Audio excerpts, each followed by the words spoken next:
पनवेल बस डेपोचा प्रकल्प गेल्या अनेक वर्षांपासून रखडलेला आहे. पाहायला गेलं तर मुंबई, पुणे, गोवा यासाठी सेंटर पॉइंट हे पनवेल बस डेपो मानलं जातं. मात्र प्रवाशांची या ठिकाणी गैरसोय होत आहे. आज स्वतः आमदार प्रचंड ठाकूर यांनी पनवेल बस डेपोची पाहणी केलेली आहे. आपल्यासोबत दादा स्वतः आहेत. दादा, पाहणी केलेली आहे. कधीपर्यंत हा प्रकल्प पूर्ण होण्याची शक्यता आहे? एसटी डेपोचं पनवेलचं काम पूर्ण होणं खूप आधी अपेक्षित होतं. 4 वर्षापूर्वी इथल्या कंत्राटदाराला वर्क ऑर्डर देण्यात आलेली होती. पण यांना त्या कारणानं कधी परवानग्या मिळाल्या नाही म्हणून, कधी आराखडा बदलला म्हणून या डेपोचं काम अजूनही सुरू होऊ शकलेलं नाही. आता या अनुषंगानं मधल्या कालावधीमध्ये निवडणुकाचा एक खूप मोठा कालावधी गेला की ज्या वेळेला प्रत्यक्षरित्या त्याचा फॉलोअप आम्ही येऊन घेऊ शकलो नाही. म्हणून निवडणुका संपल्यानंतर आता हे टार्गेटेड झालं पाहिजे अशी आमची मागणी अपेक्षा होती. या अनुषंगानं एसटीचे जे महाव्यवस्थापक आहेत त्यांना आम्ही इथं बोलवलं होतं. आज ते या ठिकाणी आले आणि त्यांच्या उपस्थितीमध्ये जे काम करायचंय त्याचा आढावा घेतला आणि आता इथे ज्या सुविधा आहेत यांचा आढावा आम्ही या ठिकाणी घेतलाय. अपेक्षित असं आहे की त्यांना सीसी मिळाल्यापासून 2 वर्षात त्यांनी डेपोचं काम पूर्ण करावं.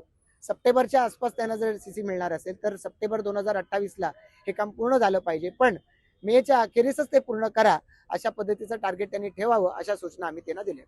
गेल्या अनेक वर्षांपासून प्रकल्प रखडलेला आहे. कुठे अडत होतं? कारण तुम्ही अधिवेशनमध्ये वारंवार हा विषय देखील उचललेला आहे. खरं तर या डेपोचं काम हे पूर्ण झालं पाहिजे यासाठीचा फॉलोअप आम्ही आधीपासून करत होतो. दुर्दैवानं या संदर्भामध्ये आधी डेपोचं काम निघालेलं होतं ते बीओटी बेसिसवर निघालं होतं. महाराष्ट्रातल्या 5 डेपोंच्या कामांमध्ये त्याचा समावेश त्यावेळेला झालेला होता. नंतर ते बीओटी बेसिसवरती बारगळलं.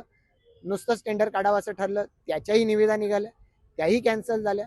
मग पुन्हा हे आता मोठं बांधावं, बीओटी बेसिसवरती बांधावं असं ठरवलं गेलं. त्यालाही आता 4 वर्ष होऊन गेलेली आहेत. मग मधल्या कालावधीमध्ये विमानतळ प्राधिकरण आलंय. आता विमानतळाचं काम सुरू झालंय. मग त्यांच्या कडून त्यांना ना हरकत मिळायची होती, ती मिळाली नाही. मग ती मिळताना महाराष्ट्रामध्ये UDCPR लागू केला. मग जो डेव्हलपर आहे त्यांनी झालेल्या डिलेच्या आधारे वाढीव बांधकामाच्यासाठी परवानगी मागितली, ती त्याला दिली गेलेली नाही. आता अखेर त्यांनीच हे काम पूर्ण करायचं असं ठरवलंय. आता ते ठरवलेलं असताना या परवानग्या ज्या मिळायच्या या लवकरात लवकर मिळाल्या पाहिजेत. या अनुषंगानं आता आम्ही फॉलोअप करू. कुठेतरी प्रशासन आणि कंत्राटदार या सर्व गोष्टींना जबाबदार आहेत. मला असं वाटतं की कंत्राटदार, प्रशासन आणि निर्माण झालेली परिस्थिती सगळेच याला जबाबदार आहेत. आम्ही लोकप्रतिनिधी म्हणून पण यामध्ये फॉलोअप करतोय. पण दुर्दैवाने अजून सुरू झालेलं नाही. आता हे लवकरात लवकर सुरू व्हावं, लवकरात लवकर पूर्ण व्हावं याचा पाठपुरावा आम्ही. काय वाटतं किती वर्षाचा कालावधी जाईल यासाठी? मी मगाशी म्हणाल्याप्रमाणे 2 वर्षाचा कालावधी त्याला कंत्राटदाराला घालून दिलेला आहे निवेदनामध्ये. तर 2 वर्षापेक्षा आधी म्हणजे मे 2028 पर्यंत हे काम पूर्ण व्हावं अशा सूचना आम्ही त्यांना दिलेल्या आहेत. नक्कीच पनवेल बस डेपोचा प्रकल्प हा 2028 म्हणजे 2 वर्षाच्या आत पूर्ण होण्याची शक्यता वर्तवण्यात आहे. व्हिडिओ जर्नलिस्ट सूरजसह मी आकांक्षा देशमुख, लोकशाही मराठी, नवी मुंबई.